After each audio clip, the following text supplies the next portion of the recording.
பங்குச்சந்தையில் லாபம் ஈட்ட தேர்தலுக்கு பிந்தைய கருத்து கணிப்பை திணித்து 30 லட்சம் கோடி ரூபாய் இழப்பு ஏற்படுத்தப்பட்டுள்ளதாக காங்கிரஸ் மூத்த தலைவர் ராகுல் காந்தி அதிரடி குற்றச்சாட்டை முன்வைத்துள்ளார்.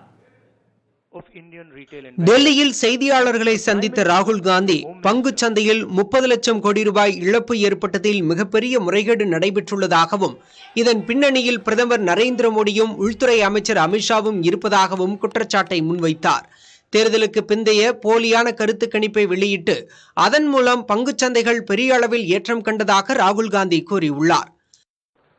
जो ईमानदार हैं तो नरेंद्र मोदी जी ने, अमित शाह जी ने आपको मैसेज दिया कि 4 तारीख को स्टॉक मार्केट आसमान छुएगी और आपने उन पर भरोसा किया, मगर सच्चाई ये थी कि नरेंद्र मोदी को मालूम था कि 4 जून को स्टॉक मार्केट आसमान नहीं छुएगी। 4 जून को स्टॉक मार्केट का जबरदस्त नुकसान होने जा रहा है, क्योंकि उनके पास इंटेलिजेंस की रिपोर्ट थी।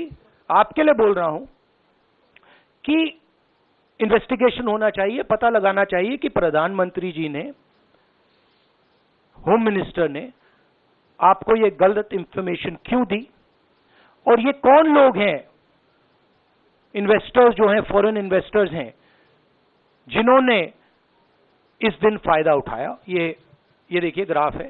ये பிரதமர் மோடி, உள்துறை அமைச்சர் அமித்ஷா மற்றும் தேர்தலுக்கு பிந்தைய கருத்து கணிப்பில் தொடர்புடையவர்கள் என அனைவர் மீதும் விசாரணை நடத்தப்பட வேண்டும் என்றும் ராகுல் காந்தி வலியுறுத்தியுள்ளார்.